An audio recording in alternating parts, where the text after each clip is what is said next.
What's the identity of that? So Well, you went all in, didn't you? I did. And Tara, I mean, y'all didn't just walk in and take it. You got to grab her. You got to pull her around. You got to show that you're a man. Oh gosh. Just like you know. All right, Marvin Watts. Marvin, what? I want my voice back. I want my voice back. I promise I have not picked up smoking cigars. At least sound down in the like snow. Good morning, sir. You're Marvin Watts. Yes, ma'am. And Mr. Watts is here in cause number 25 DCCR 1918 and 26 DCCR 0946. Each of those cases previously in court entered pleas of guilty, and each of them to the first degree felony offenses of aggravated robbery.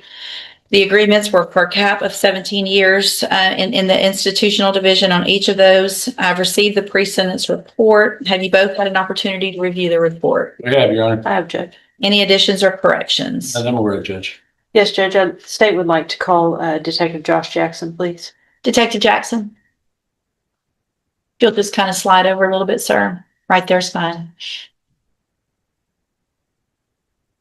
Good morning, sir. Sorry I had to wait a little bit. If you'll please raise your right hand. Do you swear or affirm the testimony you're going to give in this hearing will be the truth, the whole truth, and nothing but the truth? I do. Thank you, sir. Ms. Malfino? Thank you, Judge. As the court has already done, would you please take judicial notice of the PSI? I say that specifically towards Detective Jackson's detailed statement therein. And I would just add a little bit of subsequent testimony to that. Sure. Would you please state your name for the record? Joshua Jackson, And how are you employed? a detective with Beaumont Police Department. And as a detective with BPD, is it your duty to investigate violent crimes such as homicide, aggravated robbery, et cetera? It is. And did you have a chance to investigate an aggravated robbery that occurred in October of 2025 at the Dollar General on Highland? Yes. And did you later learn that that aggravated robbery went hand in hand, for lack of a better term, with an aggravated robbery that had occurred at Dollar General in September, the Express Mart in October? That's correct. So within a 1 month time period, there had been two aggravated robberies of stores located here in Beaumont, relatively close together. That's correct. All this occurred in Jefferson County. Yes. And can you describe for the court, you have elaborated in the pre-sentence investigation report, your thoughts a little bit, and obviously the court is aware of the nature of the offense, et cetera. A little bit more about your thoughts or the sentencing hearing before we get to the video. So both of these cases involve two guys that go into a store, one during daylight hours, another one during nighttime hours, both victimizing a clerk that's there just trying to do her job. There's no glass barrier on either of these stores. These two guys walk in there, hold the clerk up in each of these instances, and proceed to rob the clerk for, at least in mine, money and some cigarettes.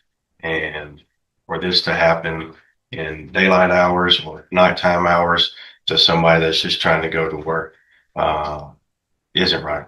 I mean, you don't go to work expecting to get robbed when you potentially have family at home, and during either of these robberies, something tragic could have happened.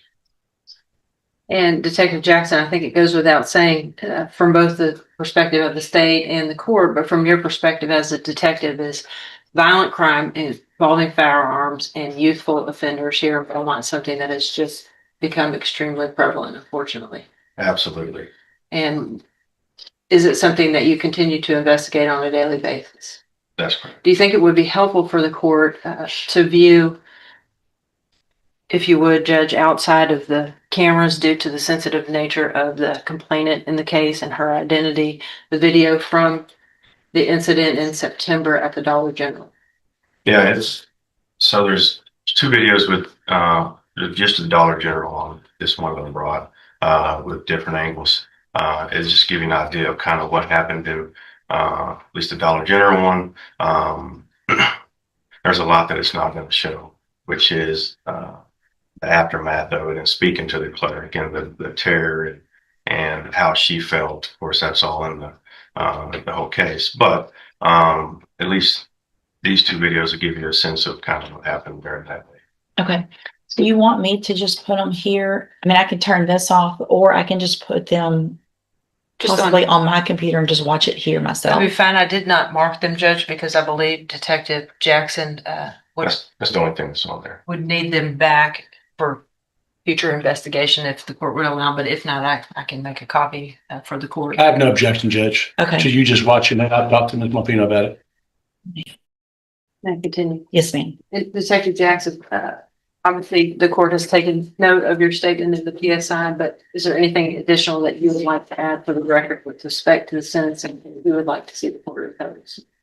No, I think what I wanted to convey is mainly in that email that I sent. Thank you. I have no further questions. Thank you. Any questions? No questions. Thank you very much for being here, Detective. I appreciate you. Any other witnesses? No, Judge, just a couple comments if I may. Sure, go ahead. Obviously, it asked to take the court to take everything into account, the fact that there are two aggravating offenses. Obviously, you are aware of the prevalence of these type of offenses in Beaumont involving young offender with firearms, innocent victims in this type of a case. Officer Riley's comments, I think, are also important, Judge. He's a very detailed PSI writer, and his caution against leniency the state would concur with. In addition to the jail incidents, which show the court, as you're aware, that Mr. Watts cannot behave while in custody, so therefore what leads us to believe that he would behave while on probation. Based on those, Judge, I would concur with the offer of Mr. Nichols at 17 and ask the court for 17 years in each case.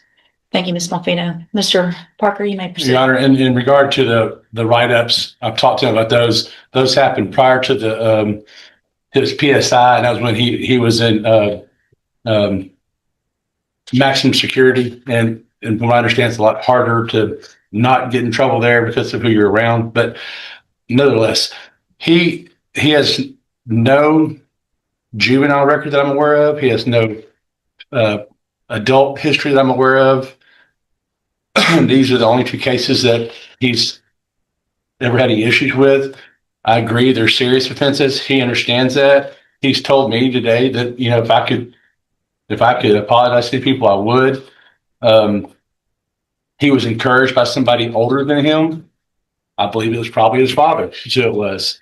And he's asking the court to give him probation. He would like to address the court, Judge. Go ahead. No, I apologize for all my actions, ma'am. Honestly, I regret them. I really do, ma'am. Like my attorney said, if I had a chance to apologize to that woman, I would.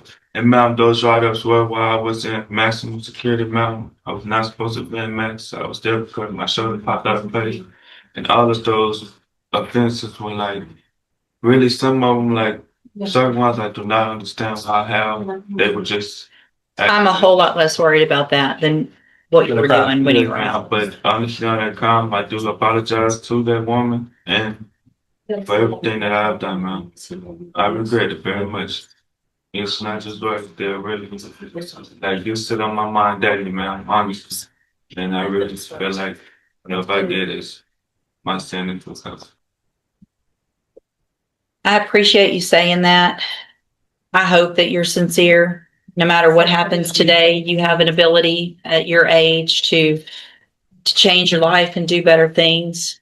Unfortunately, I tend to believe that sometimes people are sorry because they got caught, not because really of what they did. I don't disagree with Mr. Parker that looks like your dad's the one that's encouraging you to go out and do this crap. But all that being said, 2 times within a month, hoodies, mask, gloves, a pistol, another gun that has some kind of, I don't even know what it's called. Silencer. No, it was the circle thing that has a bunch of, Your magazine. thank you, drum magazine. Honestly, I don't know nothing about it. Like, I mean, like you said, I'm be honest with you, man. It was my fault. Like, but I did not have no intentions on doing no crime before my father showed up, man. Honestly, I didn't know nothing about how to rob a store, to do nothing with a store, anything like that. So, like, Well, you went all in, didn't you? Did. And Tara, I mean, y'all didn't just walk in and take it. You got to grab her. You got to pull her around. You got to show that you're a man. Somebody did. While the other, so that means you were the one holding the gun with the drum, because the one that had the pistol is the one that was pulling her around. Okay. At this time, I'm going to, Mr. Watts, find in each of your cases that you entered your pleas of guilty freely and voluntarily. In cause number 25, DCCR 1918, find sufficient evidence to find you guilty, and at this time find you guilty of aggravated robbery. Sentence you to a term of 17 years in the institutional division of the Texas Department of Corrections. There will be an affirmative finding of a deadly weapon in that case, and you will receive credit on it for any time that you've been in custody that the law gives you the right to receive. In clause number 26, DCCR 0946, also find sufficient evidence to find you guilty, and at this time find you guilty of aggravated robbery. Sentence you to a term of 17 years in the institutional division of the Texas Department of Corrections. You will also receive credit on that sentence for any time that you've been in custody that the law gives you the right to receive. There will also be an affirmative finding of a deadly weapon in that case as well. These cases will run concurrently, which means together at the same time. I'm handing you in each of your cases the trial court certification that shows these were agreements that I followed, and so you have waived your right to appeal. I also handed you a written admonishment regarding your ineligibility to possess a firearm or ammunition. Because of the judgments entered against you, you're ineligible under Texas law to possess a firearm or ammunition. Possession of a firearm or ammunition could lead to charges against you. If you have any questions about the laws that make you ineligible to possess a firearm or ammunition, or about how long that lasts, you can talk with Mr. Parker. Again, you're young. You're going to go to prison, obviously, for some amount of time. It's going to be up to you to do something different or not when you get out. All right? You can go back with the bailiff. Thank you. Thank you, Detective Jackson, for being here. Thanks.